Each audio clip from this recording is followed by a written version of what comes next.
So, welcome to the Yorkshire Business Journal. I'm Ruthia Robinson here with Sophie Phillips. So, first things first, tell us briefly about Cardale Park and what do you do? Okay, well, first of all, Cardale Park is, in essence, a business centre. It rents serviced offices predominantly to businesses, whether they are a one-man band or a company with 30 employees, for varying sizes of businesses. Um, Predominantly, that's what Cardale Park does. It also uh, provides co-working space for generally individuals, whether they're self-employed or whether they're employed by an employer but just don't want to work from home, that type of thing. We As I say, it's serviced offices, so that basically means that you get an all-inclusive package, where some sort of more conventional leases may charge a rental fee and then there's optional extras. This is all inclusive, so it's very straightforward and everybody knows what they're getting and what's there's no hidden extras.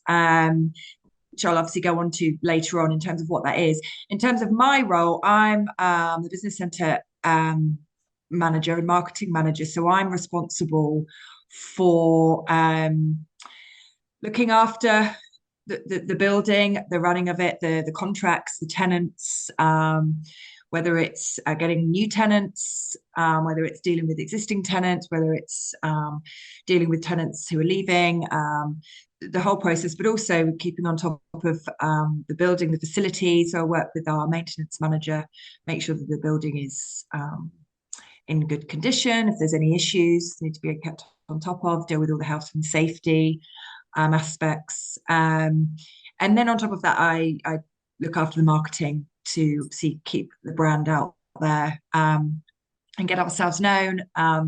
If we've got spaces to fill, to try and get them filled, that side of things, really, in a nutshell.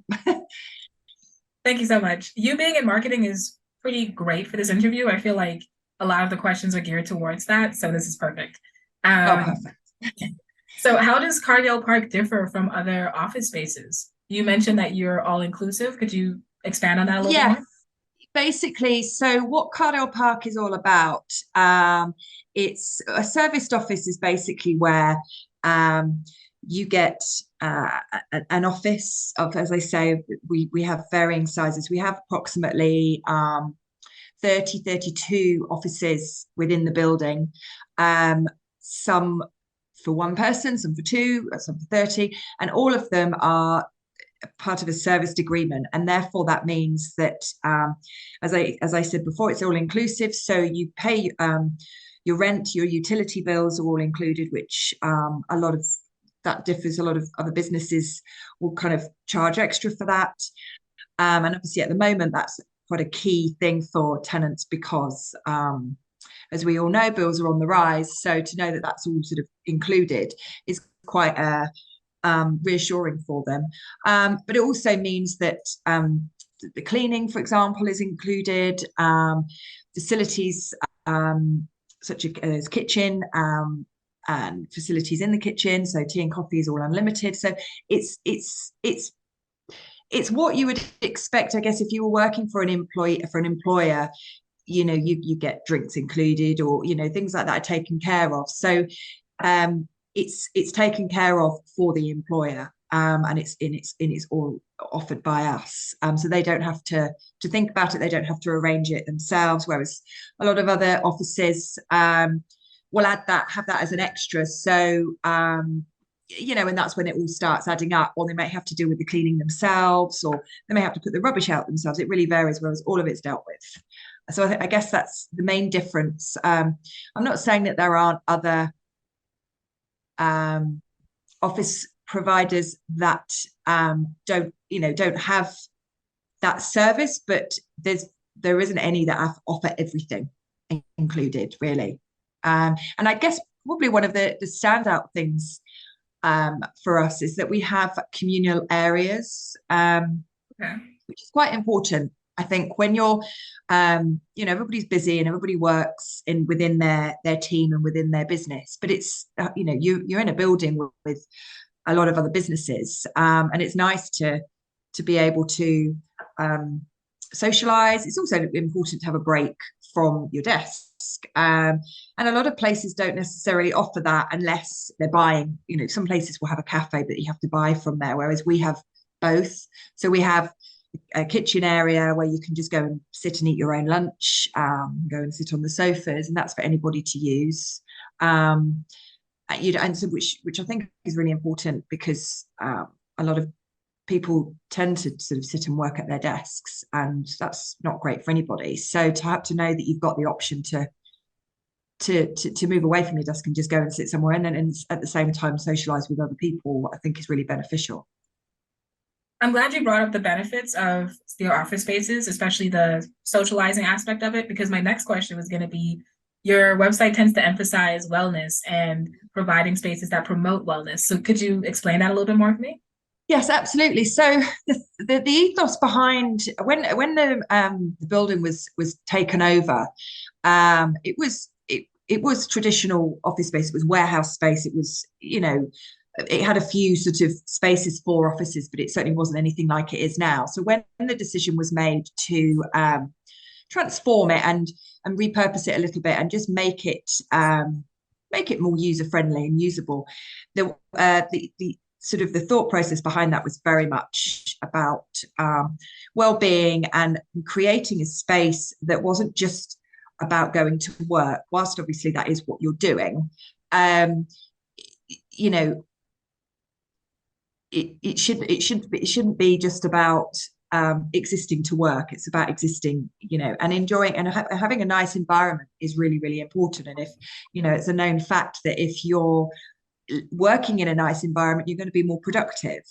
And what you produce will be more positive. So that was very much sort of the thought process to create a very calming, relaxed vibe around the place, offering sort of wellness activities provided by Cardale Park. So not anything that tenants had to contribute to allow people to explore different things. They're all optional, but it's all just geared around ensuring that people feel that whilst they're at work, they can have that balance.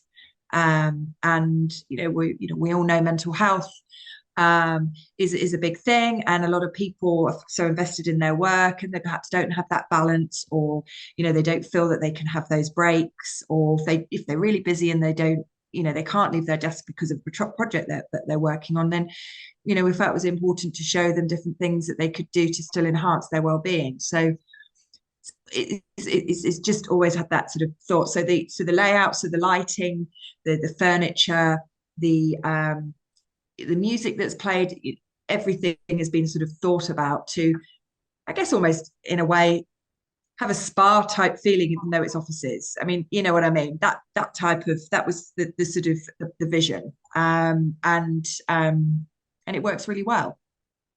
Okay, so you talk about creating a more relaxing environment for office spaces, but I feel post-pandemic, so many people have created an office space within their homes. So how do you kind of market to get those people back into office spaces?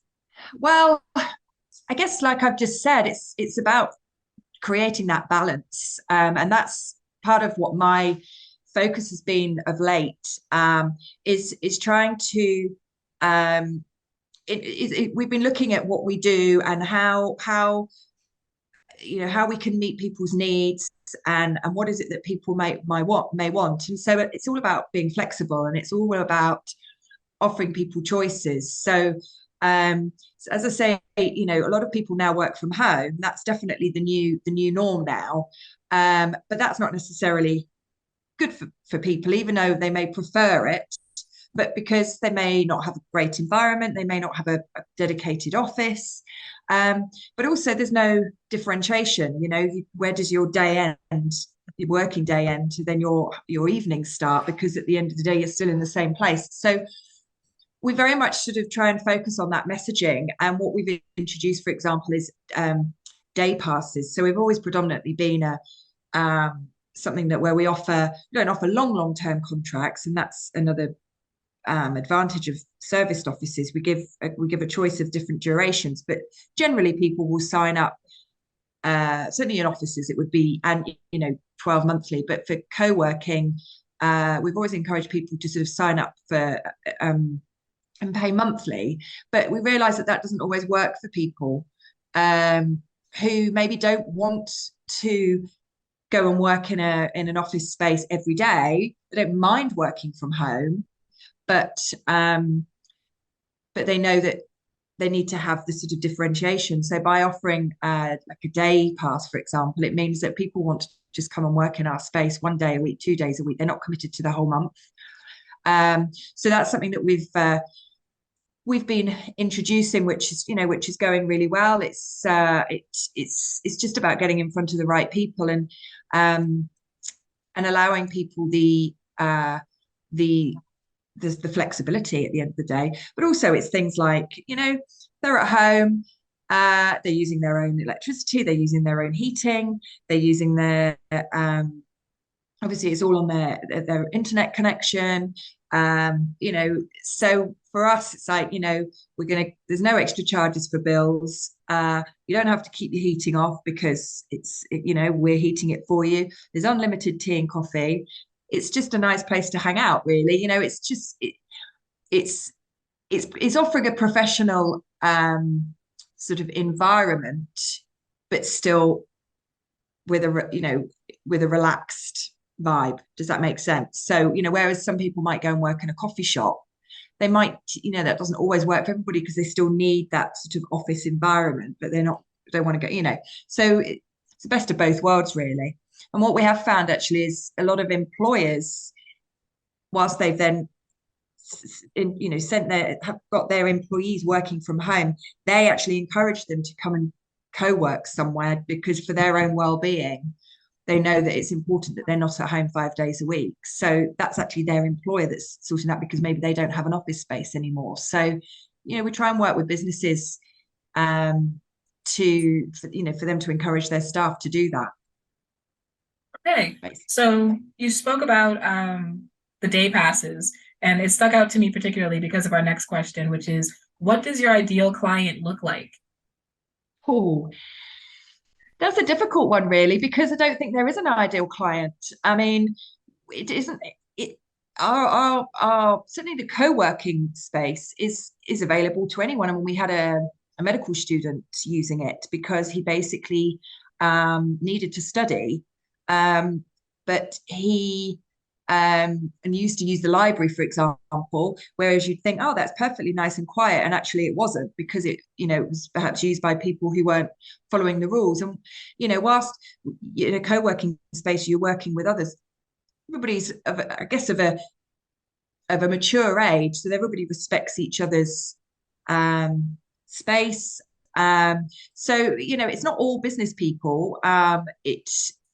And we don't have an ideal client. Our doors are open to anybody who feels that they need that environment away from home, or away perhaps from a coffee shop that's got a comfortable working chair, because obviously everything is furnished. We provide all of that as part of the serviced agreement, and we're providing an environment for you to work in regardless of what you do. And we really do have such a wide range of different people working in our building, and it's great. It's a great way to learn about what people do, and then they get talking, and that's what we like to see. We like to sort of bring people together, whatever they do, wherever they're from. But it is, in terms of if you've got to define your client, your tenants, it would be, I guess, of a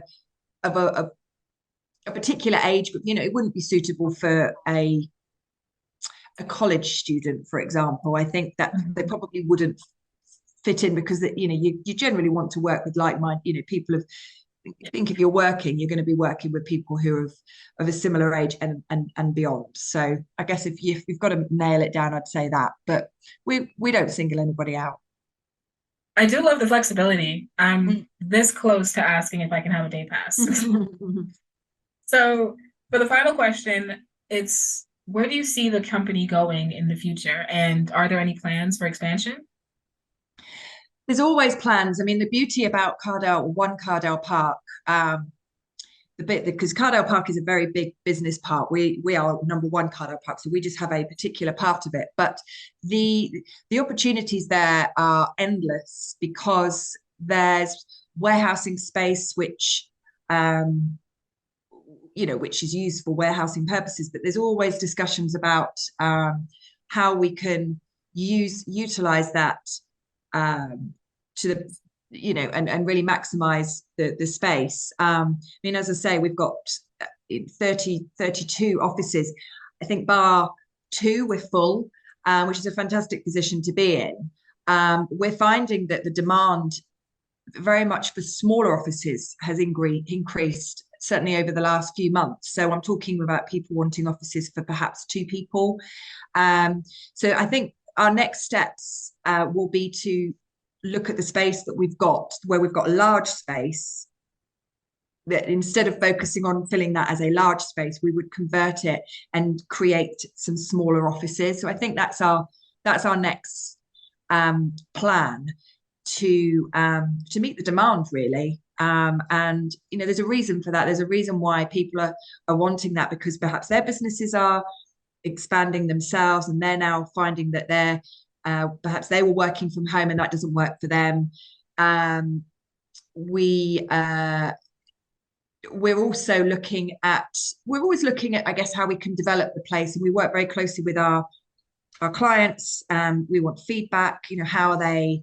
Is there anything that we could change? I mean, thankfully we always get nothing but positive feedback. There's always going to be things that you could improve on, because every business would want to do that. But certainly the way forward is to create more space and to work closely with the individuals and make the co-working environment as user-friendly as possible. I think that's a really important thing, because those are the 2 areas that we've seen the most significant growth. Okay, well, thank you so much. You're welcome. This interview was very informative, and I wish you and the company the best. Thank you very much. Thank you for talking to me.